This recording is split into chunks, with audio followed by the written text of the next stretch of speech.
Bonjour tout le monde. Alors je vais répondre aujourd'hui à une question qu'on me demande au moins une fois par jour sur Skype ou par commentaire. Quels sont les avantages et inconvénients à être un vampire? Il y en a vraiment plein à être vampire.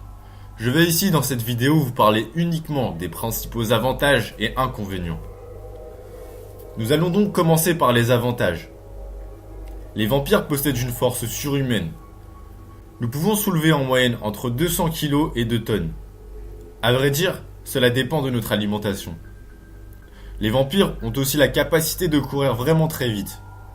Enfin, par rapport aux humains, toujours en fonction de l'alimentation, les vampires peuvent atteindre en moyenne une vitesse entre 130 km/h et 200 km/h. Les vampires ont un organisme formidable, aucune maladie ne peut les atteindre.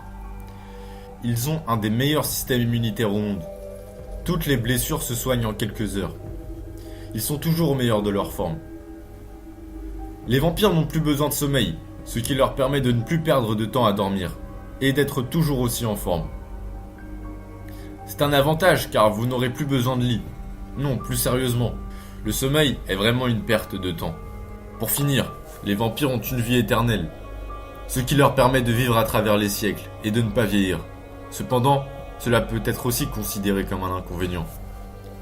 Nous allons maintenant passer aux inconvénients. La vie éternelle peut donc être considérée comme un inconvénient, car vous verrez les gens que vous aimez partir avant vous. Vous vous ennuierez peut-être de temps en temps, cependant, les vampires peuvent aussi mourir. Et là se pose un énorme problème. N'ayant plus d'âme, vous n'aurez plus accès au paradis ou en enfer. Plus de reflets dans les miroirs. Les vampires n'ayant plus d'âme, comme dit précédemment, personne n'apercevra leur reflet dans un miroir, ou même dans l'eau. Ne plus jamais redevenir humain. Quand on devient un vampire, c'est pour la vie entière. Il n'y a plus de possibilité de retour en arrière, de redevenir un humain. Plus de nourriture humaine. L'alimentation des vampires se fait exclusivement à base de sang.